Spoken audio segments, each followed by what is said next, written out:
Hello guys, जय श्री राम। तो मेरा टाइटल देख के आपको पता चल ही गया होगा कि वीडियो किस टॉपिक पर है। तो सिंगल पेरेंट्स होना कोई छोटी बात नहीं है भाई, बहुत ही बड़ी बात है। ख़ासकर मदर के लिए बहुत ही चैलेंजिंग होता है ये, क्योंकि एक बच्चे का पूरा फ्यूचर सिक्योर करना होता है, तो बहुत ही मुश्किल होता है। मेरे लिए तो खैर बहुत मुश्किल था, क्योंकि जब मेरे हस्बैंड की डेथ हुई तो मैंने कैसे मतलब कि मैनेज करा है वो मुझे ही पता है। पहले मैंने खुद को संभालने के बाद फिर अपने बेटे का, भाई मुझे फ्यूचर देखना है, तो इसलिए फिर मैंने अपना धीरे धीरे काम स्टार्ट किया। घर ही पे मैं स्टिचिंग का और पार्लर का घर ही पे काम करती हूँ। तो अभी मेरे बेटे का बचपना है, तो मैं बाहर कुछ कर भी नहीं सकती, तो इसलिए मैं अपना घर से ही कर रही हूँ।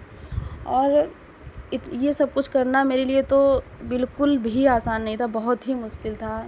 लेकिन अब करना ही पड़ेगा, क्योंकि भाई बच्चा छोटा है, उसका पूरा भविष्य देखना है, तो करना ही पड़ेगा। तो मैं, ऐसा नहीं है कि सब कुछ कोई भी काम करूं, मतलब कि मान लो सिलाई कर रही हूं तो सिलाई ही करूं, ऐसा भी नहीं है। मैं अपने बच्चे का पहले देखती हूं, क्योंकि जब वो स्कूल चले जाते हैं या कोचिंग चले जाते हैं या सो रहे होते हैं, तभी मैं सिलाई करती हूँ। रात में भी ऐसा ही होता है, जब वो सो जाते हैं तो रात में अपना जितना कटिंग का काम होता है तो मैं रात में ही कर लेती हूँ। सुबह फिर जब ये स्कूल चले जाते हैं, मैं अपना घर का सारा काम ख़त्म करके फिर उसके बाद सिलाई पे बैठती हूँ। जब स्कूल से आ जाता है मेरा बेटा, तो फिर मैं इनका खाना पीना दे करके फिर इनको सुला के फिर मैं फिर दोबारा सिलाई पे बैठती हूँ। और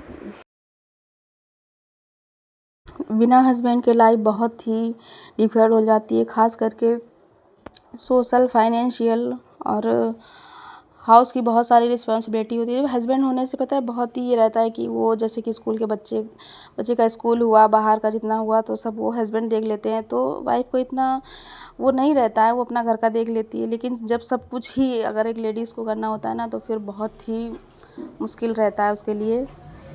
लेकिन मैं मैनेज करती हूँ, धीरे धीरे सब कुछ मैनेज करती हूँ, लेकिन अपना ज़्यादातर टाइम अपने बच्चे को देती हूँ, क्योंकि भाई पैसा कभी भी कमाया जा सकता है, लेकिन एक बार बच्चे का अगर बचपन चला गया तो वो वापस नहीं आ सकता ना। तो फिर मैं इसलिए अपने बेटे को ज़्यादा इम्पोर्टेंस देती हूँ, ज़्यादातर क्वालिटी टाइम उसके साथ ही स्पेंड करना पसंद करती हूँ। अगर मेरे पास ज़्यादा काम का ज़्यादा लोड रहता है तो फिर मैं वो रात में कर लेती हूँ, चाहे 11, 12, 1, 2 कितने भी बज जाएँ, मैं सारा काम अपना रात में ही करती हूँ। दिन में ये नहीं कि मतलब कि अगर मेरे पास ज़्यादा काम है तो फिर मैं दिन में उसको टाइम ना दूँ, ऐसा भी नहीं है। मैं पहले अपने बेटे को अपना सारा टाइम देना पसंद करूँगी, फिर उसके बाद सारा काम करती हूँ घर का। बेशक मुझे रात में सिलाई करनी पड़े, मुझे रात के 1, 2 कितने भी बज जाएँ, अगर मेरे पास ज़्यादा कपड़े का वो रहता है लोड, तो फिर मैं रात में सिलाई करती हूँ। दिन में इतना बच्चे को अपना सब कुछ मतलब पढ़ाना लिखाना सब कुछ उसी का अपना क्वालिटी टाइम देती हूँ।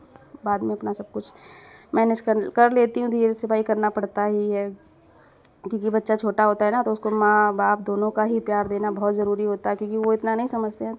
सो गाइज़, मेरी वीडियो को लाइक शेयर सब्सक्राइब ज़रूर करें। Bye bye guys.